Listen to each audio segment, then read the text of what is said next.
Okay, after weeks of emailing, after dozens of phone calls, dozens of emails, turning up in person multiple times over a period of several days to lobby his press guys, after sticking our hands out to lobby the candidate personally as he went into and came out of events, today I was finally allowed to ask Joe Miller a couple of questions while we moved from a roof, through a lobby, down an escalator, through another lobby, out a door, into an SUV, and then it was over.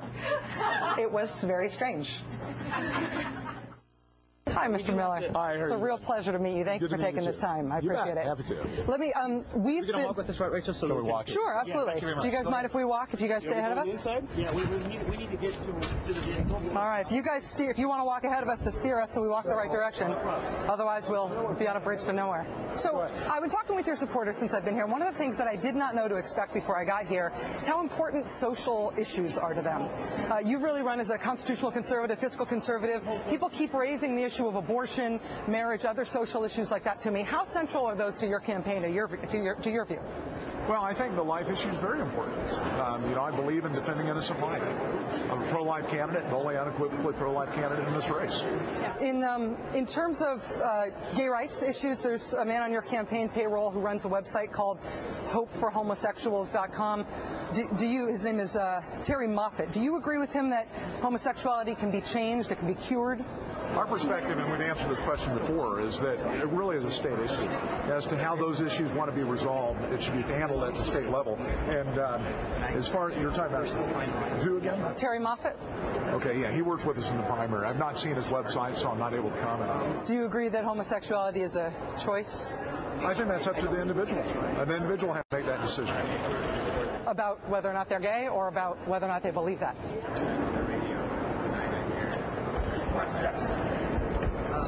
I'm not going to intrude upon an individual's decision as to what he or she does. The fact of the matter is it's a state issue. That's our position in the campaign. That's our answer to the question. Okay. We're increasingly a diverse country. I want to be straight with you. And as a diverse country, I think it's important that we recognize that there are different approaches to different values.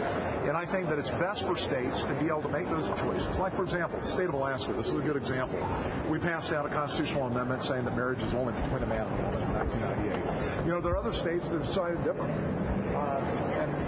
You can probably, I think, suggest that that is something that accommodates the very diverse country that we have today. Is there a federal role in banning gay marriage? Well, I think there's a Defense Marriage Act, which I support. But again, be a federal role there if it should be a state issue otherwise? Well, my perspective is that it is at the core a state issue. But there are federal issues obviously intertwined. You've got taxation policy and otherwise that depend upon certain status. And so, as a consequence of the taxation structure of the federal government, there clearly is a role.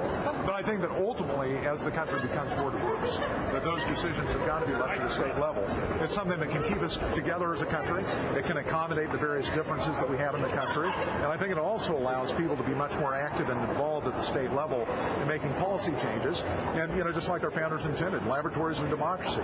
What better way to see how things work out than at that level? But you do want a federal role in restricting states' ability to legalize gay marriage. But at the state level, that's not what I said. I said that there is a federal role. There are obviously federal decisions that are made based upon the status of marriage. Do you think there should be a constitutional amendment banning gay marriage? That's up to the people. If you've got a 3/4 vote ratified, I'd vote for it. You would vote for it? Yeah, I would. Okay, yeah. But it would require an amendment of the Constitution. 17th Amendment came up at this candidates forum. Senator Murkowski criticizing you. Do you still believe that the 17th Amendment should be repealed so that people cannot vote directly for U.S. senators? That wasn't the discussion. The discussion was about kind of the theories behind the 17th Amendment. Would you support the repeal? Thank you, Joe. All right, thank you.